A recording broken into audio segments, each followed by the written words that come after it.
Hello friends, welcome back கேபே store channel நண்பர்களே. இன்றைக்கி இந்த வீடியோவில் மிக அதிரடியான ஒரு ஜோதிட தாள்களை தான் இப்போ இந்த வீடியோவில் துலாம் ராசிக்கு பார்க்க போகிறோம்.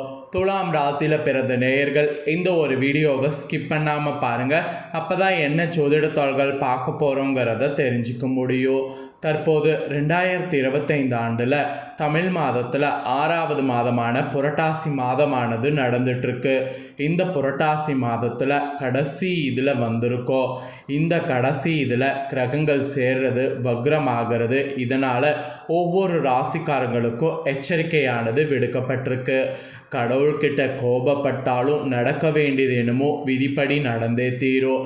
அதற்கு காரணம் என்னன்னா, இந்த கிரகங்களுடைய மாற்றங்களும் கிரகங்களுடைய வக்ரம் தான். ஸோ அதனோட அடிப்படையில் துலாம் ராசியில் பிறந்தவங்களுக்கு புரட்டாசி கடைசியாக நடக்கக்கூடிய அந்த சம்பவங்கள் பற்றி ஷேர் பண்ண போகிறேன். துலாம் ராசியில் பிறந்தவங்க இந்த ஒரு வீடியோவை ஸ்கிப் பண்ணாமல் பாருங்கள். உங்கள் ராசிக்கு என்ன பலன் அப்படிங்கிறத தெரிஞ்சு அதற்கேற்ப நடந்து பலன் பெறுங்க. அதுக்கு முன்னாடி நம்ம லைஃப்பில் நடக்கக்கூடிய எல்லா நல்லது கெட்டதுகளுக்கு காரணம் நவக்கிரகங்கள் அப்படிங்கிறத நாம் தெரிஞ்சுக்கணும். நவக்கிரகங்களால் தான் நமக்கு அதிர்ஷ்டமோ ஆபத்து வருது அப்படிங்கிறத நாம் தெரிஞ்சுக்கிட்டாவே அதனால் நாம் பயன் பெறலாம். அதே போல் புரட்டாசி மாதம் சாதாரண மாதம் கிடையாது, தெய்வங்களுக்கு ரொம்ப உகந்த மாதம் என்று சொல்லலாம்.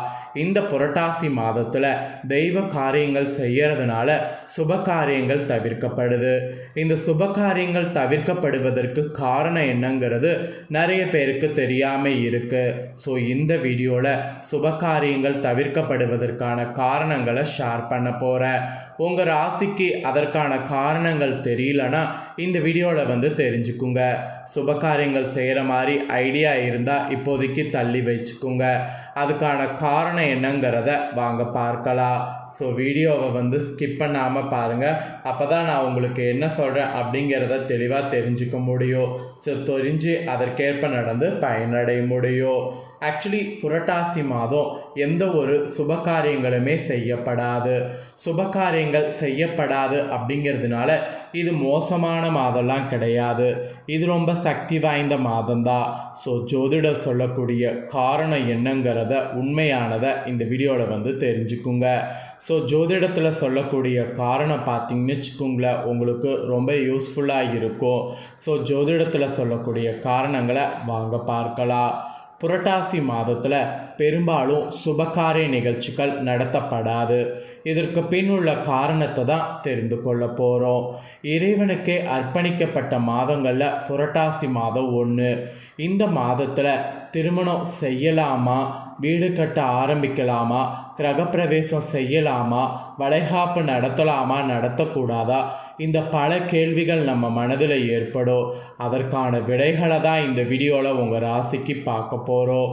புரட்டாசியில் முக்கிய சுபகாரியங்கள் எதுவும் செய்யக்கூடாது. அதற்கு பல காரணங்கள் உள்ளதாக சொல்லப்படுது. அது என்ன என்பதை இப்போ நான் சொல்கிறேன், தெரிந்து கொள்ளுங்க. ஜோதிடத்தின்படி சூரியன் கன்னி ராசியில் சஞ்சாரம் செய்யக்கூடிய மாதம் தமிழில் 6வதாக வரக்கூடிய இந்த புரட்டாசி மாதம் பெருமாளுக்கே உரிய மிக அற்புதமான மாதமாக பார்க்கப்படுது. இந்த மாதத்தில் வரக்கூடிய சனிக்கிழமை விரதம் மற்றும் பெருமாள் வழிபாடு மிக சிறப்பானதாக பார்க்கப்படுது. அது மட்டும் இல்லாமல் புரட்டாசி மாதத்தில் வரக்கூடிய மகாலயபட்ச கால விரதம், மகாலய அமாவாசை விரதம் மிகவும் விசேஷமானது. இதை தொடர்ந்து இந்த காலத்தில் முன்னோர்களுக்கு தர்ப்பணம் கொடுக்க உரியதாக சொல்லப்படுது. இந்த மாதத்தில் வரக்கூடிய இன்னொன்று நவராத்திரி பண்டிகை. அம்பாளை வேண்டி வழிபடக்கூடிய மிக கோலாகலமாக கொண்டாடப்படக்கூடிய பண்டிகை ஒன்று. இப்படி பல இறை வழிபாடு, முன்னோர் வழிபாடு, விசேஷங்கள் வரக்கூடிய இறைவனுக்கென அர்ப்பணிக்கப்பட்ட மாதம் புரட்டாசி என்பதால் இந்த மாதத்தில் திருமணம் உள்ளிட்ட செய்யப்படுவதை முன்னோர்கள் தவிர்த்து விட்டனர். முழுக்க முழுக்க இறை வழிபாட்டிலேயே இருந்து விட்டனர்.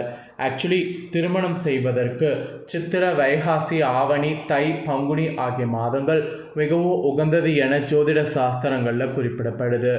இந்த மாதங்களில் திருமணம் போன்ற சுபகாரியங்கள் செய்தால் மணமக்கள் மகிழ்ச்சியாகவும் புத்திர பாக்கியத்தோடு வாழ்வார்கள் என்ற நம்பிக்கை இருக்குது. அதே போல் ஆடி, புரட்டாசி, மார்கழி ஆகிய மாதங்களில் திருமணம் போன்ற சுபகாரியங்கள் செய்யக்கூடாது. ஆனால் வைகாசி, கார்த்திகை ஆகிய மாதங்களில் எந்த சுபகாரியங்களையும் செய்யலாம். கர்ப்பிணி பெண்களுக்கு இந்த புரட்டாசி மாதம் ஒற்றைப்படை மாதமாக அமையக்கூடிய பட்சத்தில் தாராளமாக வளகாப்புகள் செய்யலாம், எந்த ஒரு பிரச்சனையும் கிடையாது. பொதுவாக நம்ம நாட்காட்டியில் வாஸ்து நாள் என்று பார்த்திருப்போம். அதில் ஆனி, புரட்டாசி, மார்கழி, பங்குனி ஆகிய 4 மாதங்களில் மட்டும் வாஸ்து நாள் என்று குறிப்பிடப்பட்டிருக்காது. அதனால் இந்த 4 மாதங்கள் பொதுவாக வீடு கிரகப்பிரவேசம், வாஸ்து பூஜை செய்யப்படுவதில்லை. வாடகை வீடாக இருந்தாலும் வீடு குடி போகக்கூடாது. வீடு கட்ட தொடங்கி பணி நடந்து கொண்டிருந்தால் இந்த மாதத்தில் பணிகளை மேற்கொள்ள எந்த தடையும் இல்லை, புதுசாக ஸ்டார்ட் பண்ணக்கூடாது. மேலும் புரட்டாசி மாதம் இறை வழிபாடுக்கு மட்டும் இல்லாமல் முன்னோர்கள் வழிபாடு செய்வதற்கு மிகவும் உகந்தது. தை அமாவாசை, ஆடி அமாவாசை மற்றும் புரட்டாசி மாதத்தில் வரக்கூடிய மகாலி அமாவாசை முன்னோர்களை வழிபடக்கூடிய மிக முக்கியமான நாளாகும். அது மட்டும் இல்லாமல் புரட்டாசி மாதத்தில் வரக்கூடிய மகாலயபட்ச காலம் 15 நாட்களும் விரதம் தான். மகாலி அமாவாசை விரதம் இதெல்லாம் மிகவும் விசேஷமானது. இந்த காலத்தில் முன்னோர்களுக்கு தர்ப்பணம் கொடுக்க உரியது. புரட்டாசி மாதத்தில் மகாலயபட்சம் முன்னோர்களுக்காக அனுசரிக்கப்படுது. அதே போல் பெருமாளுக்கு விரதம் இருக்கக்கூடிய மாதம், நவராத்திரி பண்டிகைகளை கொண்டாடக்கூடிய மாதம் என்பதால் இந்த மாதத்தில் திருமணம் உள்ளிட்ட சுப காரியங்கள் இன்றளவு நடத்துவதை முன்னோர்கள் தவிர்த்து விட்டனர். ஆனால் புரட்டாசியில் வளைகாப்பு நடத்தலாம். ஸோ இதுதாங்க புரட்டாசியில் இருக்கக்கூடிய முக்கியமான விஷயம். இதை தெரியாதவங்க தெரிஞ்சுக்கணுங்கிறதுனால தான் இப்போ இந்த வீடியோவில் புரட்டாசி பற்றி தகவல்களை ஷேர் பண்ணேன். இப்போ துலாம் ராசிக்கு புரட்டாசியில் கிரகங்கள் பார்த்திங்கன்னு வச்சுக்கோங்களேன், கடைசியாக எந்த மாதிரி மாறுறது, வக்ரத்தினால என்ன பலன் கிடைக்குங்கிறத பார்க்க போகிறோம். ஸோ துலாம் ராசிக்காரங்க உங்கள் ராசிக்கு என்ன பலன் கிடைக்கும் அப்படிங்கிறத தெரிஞ்சு அதற்கேற்ப நடந்து பலன் பெறுங்க. துலாம் ராசி நேயர்களுக்கு புரட்டாசியுடைய கடைசி நாட்களில் கிரகநிலைகளை ஆராய்ந்து பார்க்கும் பொழுது உங்கள் ராசிநாதன் சுக்கிரன் லாபஸ்தானத்தில் சஞ்சரிக்கிறார். அதே நேரம் விரயஸ்தானதி புதன் விரயஸ்தானத்திலே சஞ்சரிக்கிறார். எனவே வருமானம் திருப்திகரமாக இருந்தாலும் விரயங்கள் உங்களுக்கு கூடுதலாகவே இருக்கும். அதிக பயணங்களால் அலைச்சலோ மன அமைதி குறைவு ஏற்படும். மெயினாக உழைப்புக்கேற்ற பலன் கிடைக்காத நேரம் இது. குருவின் பார்வை உங்கள் ராசியில் பதிகிறதுனால காரியங்கள் கடைசி நேரத்தில் கைகூடி விடும். இருந்தாலும் அதுவரை மனக்குழப்பம் அதிகரிக்கிறதெல்லாம் பார்த்திங்கன்னு வச்சுக்கோங்களேன் இருக்கும். ஸோ தன்னம்பிக்கையை இந்த கடைசி டைம் தளர விட வேண்டாம், அதுதான் உங்களுக்கு வெற்றியை கொடுக்கும். அதனால் தன்னம்பிக்கையை தளர விட வேண்டாம். அப்புறம் துலாமில் புதன் செல்ல இருக்கிறாரு. ஆக்சுவலி உங்கள் ராசிக்கு தான் புதன் இப்போ வராரு. உங்கள் ராசிக்கு 9, 12 ஆகிய இடங்களுக்கு அதிபதியானவர் புதன். இப்போ பாகிஸ்தானம் மற்றும் விரயஸ்தானத்திற்கு அதிபதியான புதன் உங்கள் ராசிக்கே வரும்பொழுது சில நல்ல சம்பவங்கள் இல்லத்தில் நடைபெறும். குறிப்பாக தொழிலில் முன்னேற்றம், உத்தியோகத்தில் உயர்வு, ஊதியம் எதிர்பார்த்தபடி கிடைக்கும். அடுத்தவர் நலன் கருதி நீங்கள் எடுக்கக்கூடிய முயற்சியில் ஆதாயம் போன்றவை படிப்படியாக நடைபெறும். மாமன் மைத்துனர் வழியில் நடைபெறக்கூடிய மங்கள நிகழ்வை முன்னின்று நடத்துவீங்க. வீடு கட்டுவது அல்லது வீடு வாங்குவது பற்றிய சிந்தனை அதிகரிக்கும். தொழிலில் கூட புதிய பங்குதாரர்கள் இணைவாங்க. இடமாற்றம், ஊர் மாற்றம் ஏற்றுக்கொள்ளக்கூடிய விதம் உங்களுக்கு அமையும். பிள்ளைகளுடைய வேலை அல்லது படிப்பு சம்பந்தமாக எடுக்கக்கூடிய முயற்சி பலன் தரும். ஆக்சுவலி புதன் உங்கள் ராசிக்குள்ளே வர்றதுனால இந்த மாதிரியான அதிர்ஷ்டம் புரட்டாசியுடைய கடைசி நேரம் உங்களுக்கு கிடைக்கும் என்பது குறிப்பிடப்படுது. அப்புறம் சனி பகவான் வக்ரமாக போகிறாரு. இதனால் என்ன பலன் கிடைக்குங்கிறத சொல்கிறேன்னு தெரிஞ்சுக்குங்க.